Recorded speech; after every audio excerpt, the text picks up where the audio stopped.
இயேசு கிறிஸ்துவில் பிரியமான சகோதர சகோதரிகளே, தூய லூர்தானியினுடைய பக்தர்களே, இன்றைய நாளிலே இந்த நற்செய்தியினுடைய இறுதி வசனத்தை பற்றி தியானிப்போம். என்னோடு இராதவர் எனக்கு எதிராக இருக்கிறார், என்னோடு இணைந்து மக்களை கூட்டி சேர்க்காதவர் அவர்களை சிதறடிக்கிறார் என்பதை பற்றி சிந்திப்போம். அன்பார்ந்தவர்களே, நாம் அனைவரும் தமிழை நன்றாக பேசுகின்றோம், படித்திருக்கின்றோம். தமிழிலே தேர்வு எழுதுகின்ற பொழுது 1 மார்க்கு கொஸ்டின் என்று ஒன்று தருவார்கள், 2 தனித்தனி சொற்களை தருவார்கள். இதை நீங்கள் சேர்த்து எழுத வேண்டும் என்று சொல்வார்கள். சேர்த்து எழுதுக. உதாரணத்துக்கு இப்போ நீங்களே சொல்லலாம். உதாரணத்துக்கு செம்மை ப்ளஸ் கரம் எப்படி மாறும்? செம்மை ப்ளஸ் கரம் எப்படி மாறும்? செம்மை கரமா? செங்கரம். செம்மை கரம் இல்லை, செம்மை ப்ளஸ் கரம் எப்படி மாறும்? செங்கரம். என்றும் ப்ளஸ் என்றும் எப்படி மாறும்? என்றென்றும் அப்படி மாறும். சரிங்களா? செவி ப்ளஸ் செல்வம் எப்படி மாறும்? செவிச்செல்வம். ஒரு இச்சி போட்டால் செவிச்செல்வம். இணைப்பது, நம்மோடு இணைந்திருப்பது. அந்த வானொலியில் சூரியன் எஃப்எம்மாக இருந்தாலும் சரி, ஹலோ எஃப்எம்மாக இருந்தாலும் சரி, திரும்ப திரும்ப அவர்கள் சொல்கின்ற ஒரு வார்த்தை இணைந்திருங்கள், இணைந்திருங்கள், அதாவது கேட்டுக்கொண்டே இருங்கள், இணைந்திருங்கள் என்று சொல்வார்கள். இதெல்லாம் உதாரணம். இன்றைய நற்செய்தியினுடைய இறைவார்த்தையை நீங்கள் மனதில் வைத்துக் கொள்வதற்கு உதாரணம். ஒரு சில நேரங்கள் என்ன நடக்குது என்றால், சாமியார் சொல்கிற உதாரணம் தான் ஞாபகம் இருக்குது, அவர் சொல்கின்ற அந்த கருத்தை மறந்துடுறோம்.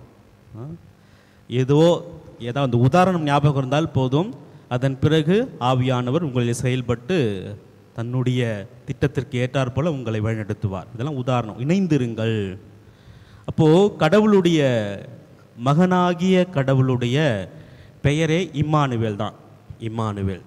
இம்மானுவேல் என்றால் கடவுள் நம்மோடு என்ற அர்த்தம். அதாவது கடவுள் மக்களோடு இணைந்திருக்கிறார்.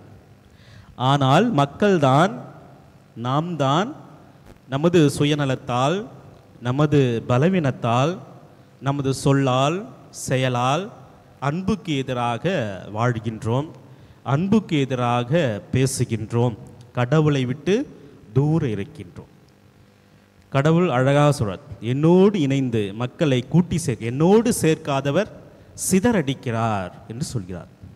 அப்போது இந்த தவ காலத்திலே நாம் அடிக்கடி சொல்லி வருகின்றோம், நாம் ஜெபம் செய்ய வேண்டும். ஜெபத்தின் வழியாக கடவுளோடு ஒன்றிணைய வேண்டும் என்று சொல்கின்றோம். மகனாகிய கடவுள் யார் என்றால், கப்ரியேல் வானதூதரால் அறிவிக்கப்பட்டு கன்னியின் வயிற்றில் கருவாகி உருவாகி மகனாக பிறந்தவர், இயேசு என்று பெயர் பெற்றவர். அவர் சொல்கின்றார், என்னோடு இணைந்திருங்கள் என்று சொல்கின்றார். அவர் மீண்டும் சொல்கிறார், நான் தான் திராட்சை செடி, நீங்கள் அதன் கிளைகள், என்னோடு இணைந்திருங்கள் என்று சொல்கிறார்.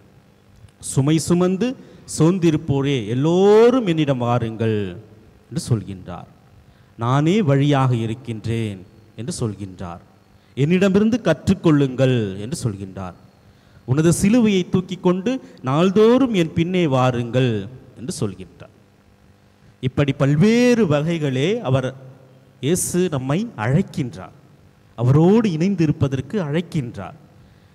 எப்படி லாசருடைய வீட்டிலே மார்த்தாலும் மரியாளும் இருக்கின்ற பொழுது மரியாள் ஆண்டவருடைய பாதத்திலே அமர்ந்து இயேசுடைய குரலை கேட்டாரோ, இயேசுவோடு இணைந்திருந்தாரோ, அதே போல இந்த தவ காலத்திலே நாம் இறைவனுடைய வார்த்தையை படித்து அவரோடு இணைந்திருக்க வேண்டும். முடிந்தால் நமது குடும்பத்தில் உள்ள பிறருக்கு நன்மை செய்ய வேண்டும்.